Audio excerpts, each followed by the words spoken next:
News. 5 రాష్ట్రాల ఎన్నికలు బీజేపీకి పెద్ద బూస్ట్ ఇచ్చాయి.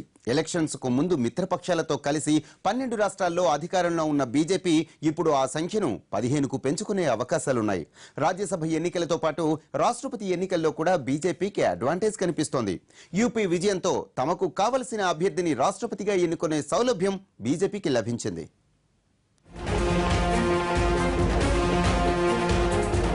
దేశంలోని అతిపెద్ద రాష్ట్రం ఉత్తరప్రదేశ్ ను సూపర్ మెజారిటీతో సొంతం చేసుకుంది బీజేపీ.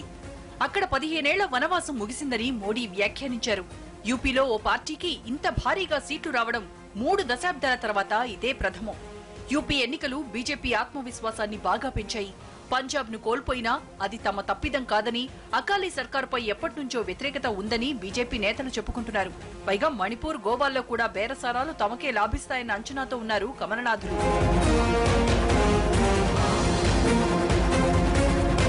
వచ్చే ఏడాది కర్ణాటకతో పాటు ఈశాన్య రాష్ట్రాల ఎన్నికలు జరగబోతున్నాయి. కర్ణాటకలో ఈసారి కమల వికాసం ఖాయమనే అంచనాలున్నాయి. ఇక ఈశాన్య రాష్ట్రాల్లో కూడా క్రమంగా సత్తా చాటుతున్న బీజేపీ అక్కడ కూడా వీలైనన్ని ఎక్కువ స్థానాలు గెలుచుకునే ఛాన్స్ ఉంది. దీంతో దేశవ్యాప్తంగా కాంగ్రెస్ స్థానాన్ని బీజేపీ ఆక్రమిస్తోంది.